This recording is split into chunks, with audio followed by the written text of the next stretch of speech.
حدیث سے پتہ چلتا ہے کہ جب حضور صلی اللہ علیہ وسلم پر وحی نازل ہوتی تھی تو ایسی کیفیت ہو جاتی تھی کہ باوجود سردی کے موسم میں آپ کو پسینہ آ جاتا تھا۔ میرا سوال یہ ہے کہ ایسی کیفیت کیوں ہوتی تھی، اور کیا اس وقت آپ جسمانی تکلیف بھی محسوس فرماتے تھے؟ اور کیا جب حضرت مسیح موعود علیہ السلام پر الہام ہوتے تھے تو آپ کی بھی ایسی ہی کیفیت ہوتی تھی؟ جب وہی فرشتے لے کے آتے ہیں تو وہ ایک ایسا وقت ہوتا ہے کہ وہ اللہ تعالیٰ کے جلال اور عظمت کا خوف نبیوں کو سب سے زیادہ ہوتا ہے، اور جب فرشتے پیغام لے کے آ رہے ہوتے ہیں تو اس کا بوجھ اتنا زیادہ ہوتا ہے کہ انسان کانپ کے رہ جاتا ہے، اور جس کو صحیح فہم ہو، ادراک ہو اس چیز کا، اس کو سب سے زیادہ اس کا احساس ہوتا ہے۔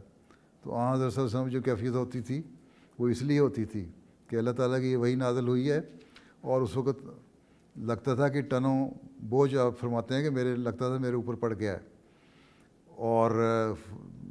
فرشتے وہ پیغام لے کے آتے تھے۔ اس وحی کا بوجھ ہی اتنا ہوتا ہے کہ وہ انسان اس سے کانپ جاتا ہے دل، جس کو صحیح اللہ تعالیٰ کا کہ وجود کا ادراک ہو، اور نبیوں کو سب سے زیادہ اس کا ہوتا ہے، اس لیے ایسی حالت ہوتی تھی۔ اور یہی حضرت مسیح علیہ السلام پہ بھی جب الہامات کی کیفیت طاری ہوتی تھی تو آپ پہ بھی گو اس مقام پہ تو نہیں پہنچ سکتے جہاں حضرت صلی اللہ علیہ وسلم پہنچے تھے، لیکن آپ پر بھی ایسی کیفیت طاری ہو جاتی تھی کہ آپ کا جسم جو تھا وہ بہت زیادہ کانپنے لگ جاتا تھا، اور ایک ایسی کیفیت پیدا ہو جاتی تھی کہ لگتا تھا کہ کوئی الہام ہو رہا ہے۔